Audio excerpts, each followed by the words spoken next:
Hi hello welcome to N S farmer. ನಾನು ನಿಮ್ಮ ಪ್ರೀತಿಯ ಶರತ್ ಅಂದ್ಬಿಟ್ಟು ನೋಡಿ, ನಾನಾ ಥರ ದನ ಇರ್ಬೋದು, ಪುಂಗ್ನೂರು ಇರ್ಬೋದು, ನಾನಾ ಥರ ಚಕ್ರಿ ಗಾಡಿ ಇರ್ಬೋದು, ರೇಕ್ರಾಯ್ಸ್ ಗಾಡಿ, ಚಕ್ರಿ ಗಾಡಿ, ನಾನಾ ಥರ ಕುದುರೆ ಗಾಡಿ ಥರ ಇದೆ ನೋಡಿ. ಇದು ಪುಂಗ್ನೂರು ಕರು, ಓರಿ ಕರು.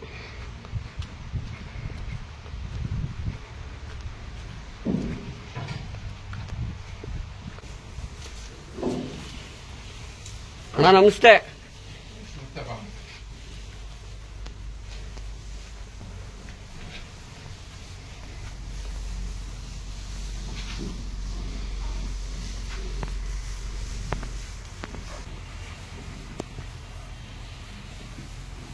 ಪ್ರಿಂಟು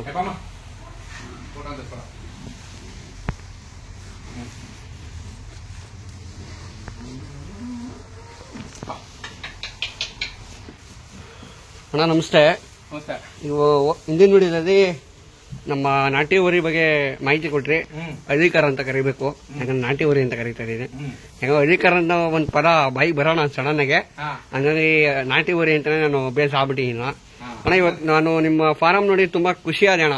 ತುಂಬಾ ಟೈರ್ ಗಾಡಿ ಆಗಿರ್ಬೋದು, ಎತ್ತಿನ ಗಾಡಿ, ಆಮೇಲೆ ತಿರ್ಗಾ ಮತ್ತೆ ಈ ಕಾರ್ಗಳಾಗಿರ್ಬೋದು, ಚಗಡಿಗೆ ಕಾರು ಅಂತ ಕರಿತಾ ಇದೀನಿ. ಬೇಜಾರ್ ಮಾಡ್ಕೊಂಬನ್ನಿ. ನಾವೇ ನಮ್ಮ ರೈತರಿಗೆ ಅದೇ ಕಣೆ ಕಾರು.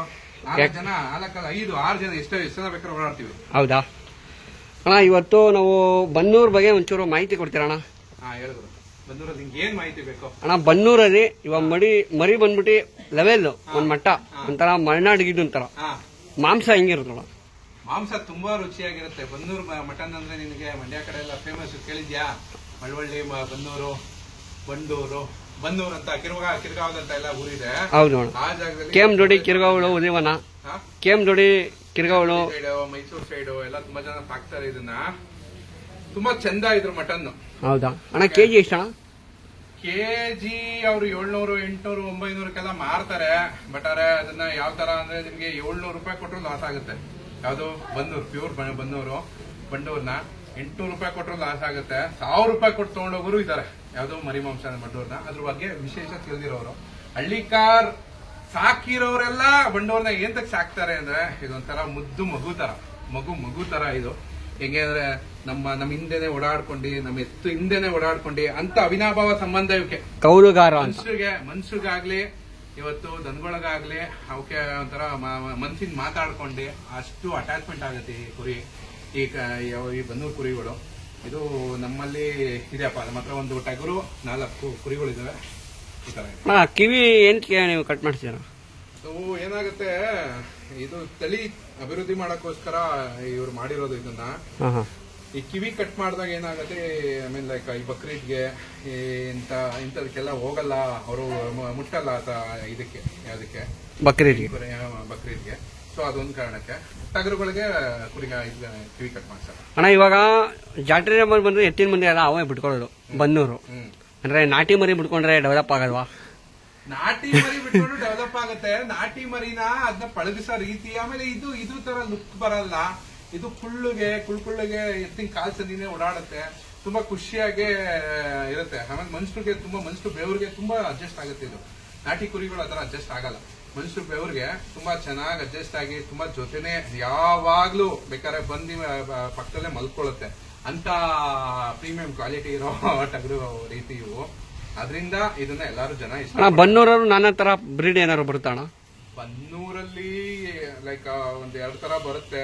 ಹೆಂಗೆ ಅಂದ್ರೆ ಪ್ಯೂರ್ ಬನ್ನೂರು ಕುರಿನ 3 ತರ ವಿಂಗಡಿಸ್ತಾರೆ. ಕಾಲ್ ಚಿಕ್ಕದಾಗಿದ್ದು, ದೇಹ ಉದ್ದ ಬಂದು ತುಂಬಾ ಎದೆ ಭಾಗ ಎಲ್ಲ ಅಗಲ ಬಂದಾಗ ಅದನ್ನ ಬೇರೆ ರೀತಿ ಹೇಳ್ತಾರೆ. 3 ತರ ವಿಂಗಡಿಸ್ತಾರೆ. ಬಟ್ ಕುರಿ ಬಗ್ಗೆ ನನ್ಗೆ ಅಷ್ಟು ಬನ್ನೂರ್ ಬಗ್ಗೆ ನನಗೆ ಹೇಳಕ್ಕಾಗಲ್ಲ. ಬಟ್ ಅವ್ರೆ ತುಂಬಾ ತುಂಡಾಯ್ತಿ, ಮುಖ ಲಕ್ಷಣ ತುಂಬಾ ಚೆನ್ನಾಗಿದ್ರೆ ಅದಕ್ಕೆ ಬೆಲೆ ಜಾಸ್ತಿ ಅಂತ ಕೇಳ್ಪಟ್ಟಿದ್ದೀನಿ. ನಾವು ಯಾವುದೇ ಕಾರಣಕ್ಕೂ ಇದುವರೆಗೂ ಯಾವುದೇ ರೀತಿ ಮಾರಿಲ್ಲ. ನಾವು ಬರೀ ತರೋದು, ತಂದೆ ಟಗರುಗಳನ್ನ ಕುಯ್ಕೋತೀವಿ, ಕುರಿಗಳನ್ನ ಮತ್ತೆ ಸಾಕಾಣಿಕೆ ಮಾಡ್ಕೋತೀವಿ. ನಾವು ಸಣ್ಣ ಪುಟ್ಟ ಫಂಕ್ಷನ್ಗಳಿಗೆ ನಮ್ಮ ಮನೆ ಯೂಸ್ಗೋಸ್ಕರ ಮಾಡ್ಕೊಳ್ತೀವಿ. ಅಣ್ಣ ಹಿಂದೆ ದೊಡ್ಡ ಎತ್ತು ಕಟ್ಟಿದ್ದೀರಾ? ನಾನು ಬರೀ ಎಡೆ ಜೊತೆ ಅನ್ಕೊಂಡಿದ್ದೆ ಅಣ್ಣ. ಇದು ಯಾವ ಬ್ರೀಡ್ ಅಣ್ಣ ಕೋಳಿ? ಇದು ಇದು ಬಂದು ಟರ್ಕಿ ಕೋಳಿ ಅಂತಪ್ಪ. ನಮ್ದು 4 ಕೋಳಿಗಳಲ್ಲೆಲ್ಲ ಮೇಯ್ತಾ ಇದೆ ನೋಡು. ಅಲ್ಲೆಲ್ಲ ಟರ್ಕಿ ಕೋಳಿಗಳು. ಇಲ್ಲಿ ಈ ಸಣ್ಣ ಪುಟ್ಟ ಹುಳಗಳು, ಹಾವು, ಚೇಳು, ಜರಿ ಎಲ್ಲ ಬರುತ್ತೆ ಅಂದ್ಬಿಟ್ಟು ನಾವೇನ್ ಮಾಡ್ತೀವಿ, ಆ ಕಾರಣಕ್ಕೋಸ್ಕರ ಟರ್ಕಿ ಕೋಳಿಗಳು ಸಾಕ್ತಿವಿ. ಸೊ ಇವು ಏನ್ ಕಡಿಮೆ ಬರಲ್ಲ, 12 kg, 13 kg, 14 kg ಬರುತ್ತೆ. ಮರಿ ಕೆಜಿ ಮರಿಗಳಿಂದ 12ರಿಂದ 13, 14 kg ಗಂಟ ಬರುತ್ತೆ. ತುಂಬಾ ಚೆನ್ನಾಗಿರುತ್ತೆ. ಅದ್ರ ಮಾಂಸನ ಎಲ್ಲ ತುಂಬಾ ಇಷ್ಟಪಟ್ಟು ತಿಂತಾರೆ. ನಮ್ಗಳಿಗೂ ನಾವು ಯೂಸ್ ಮಾಡ್ಕೊಳ್ತೀವಿ ಅಂತ. ನಾವೇನ್ ಸೇಲ್ ಗಿಟ್ಟಿಲ್ಲ, ಇಟ್ಕೊಂಡಿದೀವಿ. ಅಣ್ಣ ಇದು ಯಾವ್ದೋ ನಾಟಿ ಕೋಳಿ ತರ ಇರುತ್ತಲ್ಲ, ನಾಟಿ ಕೋಳಿನ ಅಥವಾ ಬೇರೆ ಬ್ರೀಡ್ ಅಣ್ಣ ಇದು? ಇದು BV 380 ಅಂತ ಶರತ್. ಇದು ವರ್ಷದಲ್ಲಿ 365 ದಿನಕ್ಕೆ 365 ದಿನ ಮೊಟ್ಟೆ ಕೊಡುತ್ತೆ.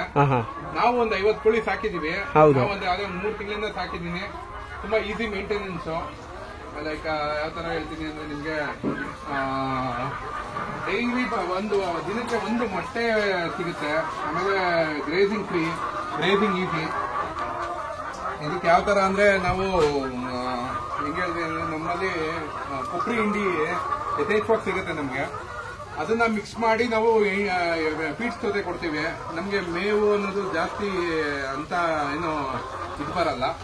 ಸೊ ಅದರಿಂದ ನಮ್ಗೆ ಇದು ಸಾಕೊಂಡು ಯಾವುದೇ ರೀತಿ ವೇಸ್ಟೇಜ್ ಯಾವುದು ಆಗಬಾರ್ದು ಅನ್ನೋದು ಒಂದೇ ಒಂದು ಉದ್ದೇಶದಿಂದ ಯಾವುದೇ ರೀತಿ ಅದರಿಂದ ಕೋಳಿಗಳು ತಂದಿಟ್ಕೊಂಡಿದೀವಿ. ದಿನಕ್ಕೆ ಮಿನಿಮಮ್ ಆಗಿ 50 ಮೊಟ್ಟೆ ನಮ್ಗೆ ಸಿಗುತ್ತೆ. ಸೊ ಇವತ್ತೆಲ್ಲ ಮೊಟ್ಟೆ ಇಲ್ಲೇ ಇಟ್ಟಿದ್ದಾರೆ, ಇನ್ನ ಟ್ರ್ಯಾಕ್ಗೆ ಹಾಕಿಲ್ಲ. ಮೊಟ್ಟೆ ಅಲ್ಲೇ ಬೆಳಗ್ಗೆ ಎಲ್ಲ ಲೇಯಿಂಗ್ ಆಗಿದೆ. ಮೊಟ್ಟೆ ತೆಗೆದು ನಮಗೆ ನಾವು ಒಂದು ದಿನಕ್ಕೆ ಒಂದು ಮೊಟ್ಟೆ ಕೊಡ್ತೀವಿ. ಎತ್ತಿಗೆ ಒಂದೊಂದು ಮೊಟ್ಟೆ ಕೊಟ್ಕೊಂಡೆ. ನಮ್ಮ ಹತ್ರ ಒಂದು 5 ಜೊತೆ ಎತ್ಕೊಂಡಿರೋದ್ರಿಂದ ಇನ್ನ ನಮ್ಗೆ ಮನೆ ಪರ್ಪಸ್ ಎತ್ಕೊಳಗೆ ಏನೋ ಯಾರೋ ಬಂದು ಕೇಳಿದ್ರೆ ಮೊಟ್ಟೆಗಳು ಕೊಡ್ತೀವಿ. 10 ರೂಪೀಸ್, 12 ರೂಪೀಸ್ ಹಂಗೆ ಡಿಪೆಂಡ್ ಅಪಾನ್ ಇದು ಮೊಟ್ಟೆ ಕೊಡ್ತೀವಿ. ತಳಿ ಇದು ಹೊಸ ಹೆಸರು ಇದು. ನಾನು ಇವತ್ತೇ ಫಸ್ಟ್ ಇಂಟರ್ವ್ಯೂ ಮಾಡಿತ್ತು. ತುಂಬಾ ಹಳೇದು, ತುಂಬಾ ಜನ ಮಾಡ್ತಾ ಇದ್ದಾರೆ. ತುಂಬಾ ದೊಡ್ಡ ಪ್ರಮಾಣದಲ್ಲಿ ಮಾಡ್ತಾರೆ ಕೆಲವರು. ನಮ್ಗೆಲ್ಲ ಅಷ್ಟೊಂದು ದೊಡ್ಡ ಪ್ರಮಾಣದಲ್ಲಿ ಇಲ್ಲ. ಒಂದು ಜಾಗ ಚಿಕ್ಕದಾಗ. ಆಮೇಲೆ ಯಾವುದೇ ರೀತಿ ಇದಕ್ಕೆ ಕೆಲಸ, ಬೆಳಗ್ಗೆ ಒಂದು ಟೈಮು ಎಲ್ಲ ನೀಟಾಗಿ ಕ್ಲೀನ್ ಮಾಡ್ಬಿಟ್ಟು ಒಂದು ಟೈಮ್ ಫೀಡ್ ಹಾಕಿದ್ರೆ ನೀರ್ನ ಅದ್ರ ಮೇಲ್ಗಡೆ ಒಂದು ಟ್ಯಾಂಕ್ ಇಟ್ಟಿದೀವಿ. ಆಟೋಮೆಟಿಕ್ ಆಗಿ ನೀರು ಬರುತ್ತೆ ಎಲ್ಲ ಇರ್ತದೆ. ಅದರಿಂದ ಯಾವುದೇ ರೀತಿ ನಮ್ಗೆ ಕೆಲಸ ಅನ್ನೋದು ಒತ್ತಡ ಇಲ್ಲ. ಇಲ್ಲಿ ಮೊಟ್ಟೆ ಇದ್ದಾಗ ಮೊಟ್ಟೆ ಎತ್ತಿಟ್ಕೊಳ್ಳೋದು, ಬೆಳಗ್ಗೆ ಒಂದ್ಸತಿ, ಸಂಜೆ ಒಂದ್ಸತಿ ತಿಂಡಿ ಕೊಡ್ತೀವಿ. ಅದ್ ಬಿಟ್ಟರೆ ಇನ್ನೇನು. ತಳಿ ಅಣ್ಣ ಇದು? ಶರತ್ ಇದು ಪ್ಯೂರ್ ಪುಂಗನೂರ್ ಅಂತ. ಇದು ನಮ್ಮ ಮನೆಗೆ ಬಂದು 7 ವರ್ಷ ಆಯ್ತು. ಹೌದು ಅಣ್ಣ. ಇದುವರೆಗೂ ಹೆಚ್ಚು ಕಮ್ಮಿ 5 ಕರು ಕಟ್ಟಿದೆ. ಅವೆಲ್ಲ 2 ಕರುಗಳೇ.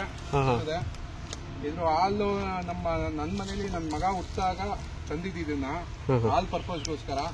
ಇದು ಅದು ನಮ್ಮ ಮನೇಲಿ ಲಕ್ಷ್ಮಿಯಾಗಿ ಹಂಗೆ ಉಳ್ಕೊಂಡಿದ್ದಾಳೆ. ಈ ಸತಿನೂ ಒಂದು ಕರು ಕೊಡ್ತು. ಈ ಸತಿನೂ ಓರ್ಗರೇನು ಕಟ್ಟಿದೆ. ಕ್ರಾಸಿಂಗ್ ಹೆಂಗ್ ಮಾಡ್ತೀರಣ್ಣ ನೀವು? ಸೆಮೆನ್ ಕೊಡ್ತಾ ಇದೀವಪ್ಪ ಇದಕ್ಕೆ. ಬಟ್ ಅದು ತುಂಬಾ ಚೆನ್ನಾಗಿ ಬರ್ತಾ ಇದೆ ಕರುಗಳೆಲ್ಲ. ಸೆಮೆನೆ ಕೊಡ್ತೀವಿ. ನಾನು ಇದರಿಂದ ತರ್ತೀನಿ, ಬೈಫ್ ಸಂಸ್ಥೆಯಿಂದ. ಅವ್ರು ತಂದು ಕೊಡ್ತಾರೆ. ಅಣ್ಣ ಹಾಲು ಬೆಣ್ಣೆ ಹೆಂಗ್ ಬರ್ತಿದ್ದು? ಬೆಣ್ಣೆ ಹಾಲು ಹೆಂಗೆ ಅಂದ್ರೆ ತುಂಬಾ ಶ್ರೇಷ್ಠವಾದ ಹಾಲು. ಇದರಿಂದಾನೇ ತಿರುಪ್ತಿ ವೆಂಕಟರಾಮ ಸ್ವಾಮಿಗೆಲ್ಲ ಅಭಿಷೇಕ ಮಾಡೋದು. ಹೌದು ಅಣ್ಣ, ಗೊತ್ತು. ಆಮೇಲೆ ಇದ್ರ ಹಾಲಲ್ಲಿ ಚಿನ್ನದ ಅಂಶ ಇದೆ ಅಂತ ಪ್ರೂವನ್ ಆಗಿದೆ. ಸೊ ಅದಾದ್ಮೇಲೆ ನಾವು ಯಾರಿಗೂ ಮಾರಲ್ಲ ಹಾಲನ್ನ, ಯಾವುದೇ ಕಾರಣಕ್ಕೂ ಕೊಡಲ್ಲ. ನಮ್ಗಳಿಗೆ ನಾವೇ ಯೂಸ್ ಮಾಡ್ತೀವಿ. ಆಮೇಲೆ ಇದ್ರ ಮೊಸರನ್ನ ನೀವು ನೋಡ್ಬೇಕು, ಯಾವ ಲೆಕ್ಕಾಚಾರ ಕೇಕ್ ಇದ್ದಂಗೆ ಇರುತ್ತೆ ಮೊಸರು. ಆಮೇಲೆ ತುಂಬಾ ಚೆನ್ನಾಗಿ ಬೆಣ್ಣೆ ಬರುತ್ತೆ.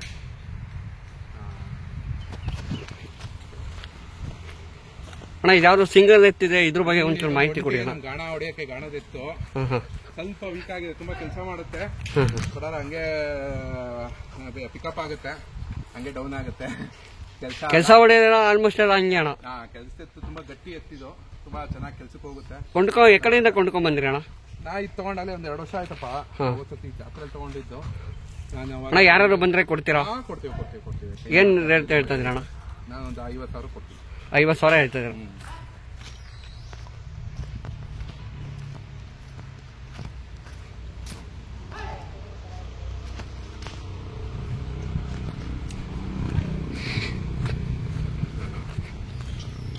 ಅಣ್ಣ ಇದ್ಯಾವ ಪುಟಾಣಿ ಮರಿಗಳು ಮಗು ತರ ಇದೆ ಇವು? ಹೇಳಿದ್ನಲ್ಲ, ನಮ್ಮ ಮನೇಲಿ ಪುಂಗನೂರು ಹಸು ಇದೆ ಅಂತ. ಅದ್ರ ಕರುಗಳಿಗೂ ಕರು ಇದು ಸ್ವಲ್ಪ ಇದಕ್ಕೆ ಹುಷಾರಿಲ್ಲ, ಇವಾಗ ರಿಕವರ್ ಆಗ್ತಾ ಇದೆ. ಇದು ನಮ್ಮ ಕೆಲಸ ಮಾಡುತ್ತೆ. ಇದು ಗಾಣ ಹೊಡೆಯುತ್ತೆ. ನಾವು ಇದನ್ನ ಯೂಸ್ ಮಾಡ್ತೀವಿ. ನಮ್ಮಲ್ಲಿ ಯಾವುದು ಅಂತ ಕುತ್ಕೊಂಡು ಯಾವುದು ಇದು ಮಾಡಲ್ಲ. ಎಲ್ಲ ದನಗಳು ಕೆಲಸ ಮಾಡ್ತವೆ. ಎಲ್ಲ ದನಗಳು ಇದು ಮಾಡ್ತವೆ. ನಾವು ಅಂತ ಶೋಕಿ ಇರ್ತಕ್ಕಂಥದ್ದನ್ನ ಓಕೆ ಆರಾರ ಉಡ್ತೀವಿ, ಗಾಣನಾರ ಉಡ್ತೀವಿ. ಸೊ ಇವು ನಮ್ಮ ಮನೆ ಹೆಚ್ಚು ಕಮ್ಮಿ 5 ವರ್ಷದಿಂದ ಇದ್ದಾವೆ. ತುಂಬ ಜನ ಕೇಳಿದ್ರು ಯಾರಿಗೂ ಕೊಡಲ್ಲ ಅಂತ, ನಾವು ಕೊಡಲ್ಲ, ಯಾವುದೇ ಕಾರಣಕ್ಕೂ ಕೊಡಲ್ಲ. ಅಣ್ಣ ಇಷ್ಟು ಮಾಹಿತಿ ಕೊಟ್ಟಿದ್ದಕ್ಕೂ ಬೆಳಗ್ಗೆಯಿಂದ ನಿಮ್ಮ ಜೊತೆ ಸಾಕಷ್ಟು ಓಡಾಡಿದೆ, ಜೀಪಲ್ಲೆಲ್ಲ ಕರ್ಕೊಂಡೋಗಿ ಖುಷಿ ಪಡಿಸಿದ್ರಿ. ನಿಮ್ಮ ಥರನೇ ಬ್ರದರ್ ಸಿಗ್ರಿ ಅಂತ ಕೇಳ್ಕೊತೀನಿ ಅಣ್ಣ. ಯಾಕಂದ್ರೆ ನಿನಗೂ ಒಳ್ಳೇದಾಗ್ಲಿ. ಒಬ್ಬ ಬಸವಣ್ಣನ ಸೇವೆ ಮಾಡ್ತಾ ಇದೆಯಾ, ನಿಂದು ಒಂಥರ ಸೇವೆನೇ ಎಲ್ಲದಕ್ಕಿಂತ ಮಿಗಿಲಾಗಿದ್ದು. ನೀನು ವೀಕ್ ಡೇಸಲ್ಲಿ ಕೆಲಸ ಮಾಡ್ಕೊಂಡು ವೀಕೆಂಡ್ಸಲ್ಲಿ ಕೇಳ್ಪಟ್ಟಿದ್ದೀನಿ. ನೀನು ನಂಗೆ ಫೋನ್ ಮಾಡಿದಾಗ ಭಾರಿ ಖುಷಿ ಆಯಿತು. ನೀನು ತುಂಬ ಮೇಲ್ಮಟ್ಟಕ್ಕೆ ಹೋಗಲಿ ಅಂತ ದೇವರಲ್ಲಿ ಆಶಿಸ್ತೀನಿ. ನಿನ್ನ ಚಾನಲ್ಲು ಎಲ್ಲ ಸಬ್ಸ್ಕ್ರೈಬ್ ಮಾಡಲಿ. ತುಂಬ ಒಳ್ಳೆ ಹುಡುಗ. ನಿನ್ನ ಎಲ್ಲ ಸಬ್ಸ್ಕ್ರೈಬ್ ಮಾಡಿ ಲೈಕ್ ಮಾಡಿ, ಥ್ಯಾಂಕ್ ಯು. ಸಬ್ಸ್ಕ್ರೈಬ್ ಮಾಡಿ. ಅವನಿಗೆ ಒಂದು ಫ್ಯೂಚರ್ ಇದೆ, ಮಾಡಲಿ. ಒಳ್ಳೆ ಹುಡುಗ, ಇನ್ನು ಚಿಕ್ಕ ಹುಡುಗ, ತುಂಬ ರೈತರ ಮೇಲೆ ಭಾರಿ ಆಸಕ್ತಿ ಉಳ್ಳವನು. ಇಷ್ಟು ಹೇಳ್ಬಲ್ಲೆ ಅಣ್ಣ. ನಾನು ಏನಕ್ಕೆ ಅಂದರೆ ಇವಾಗ ನಾನು ಒಬ್ಬ ರೈತನ ಮಗ ಆಗಿ ಇದ್ರ ಸೇವೆ ಬಿಟ್ಟಿದ್ರೆ, ನಾನು ಬೆಂಗಳೂರು, ಸುಮಾರು ಜನ ರೈತರ ಮಕ್ಕಳೆಲ್ಲ ಬೆಂಗಳೂರು ಇರ್ತಾರೆ. ಅವ್ರಿಗೇನೋ ಬೈಕು, ಕಾರು, ಹುಡುಗಿ ಕ್ರೇಜು. ನಮ್ಗೆ ಹತ್ರ ಯಾವುದು ಕ್ರೇಜ್ ಇಲ್ಲ ಅಣ್ಣ. ಭಾನುವಾರ ಬತ್ತು ಅಂದರೆ ಮನೆಗೆ ರಾತ್ರಿ 1 ಗಂಟೆ ಆದರೂ ಆಗ್ಬೋದು, 2 ಗಂಟೆ ಆಗ್ಬೋದು. ಇದು ಸೇವೆ ಮಾಡಿಬಿಟ್ಟೆ ಕೊನೆವರೆಗೂ ಎಲ್ಲರಿಗೂ ಸಂತೋಷ ಪಡಿಸ್ಬಿಟ್ಟು ಅವಕ್ಕೂ ಸಂತೋಷ ಆಗಬೇಕು. ಯಾಕಪ್ಪ ಅಂದರೆ ಬೆಂಗಳೂರಿಂದ ಹುಡುಗ ಬಂದವನೇ ಶರತ ಏನೋ ನಮ್ಮನ್ನು ನೋಡೋಕ್ಕೆ ಅಂತ, ಅವಕ್ಕೂ ಖುಷಿ ಆಗಬೇಕು. ಬಂದು ಪ್ರತಿಫಲ ಸಿಗುತ್ತೆ ಬಿಡು ಶರತ್ ನಿಮಗೆ. ಥ್ಯಾಂಕ್ ಯು ಅಣ್ಣ.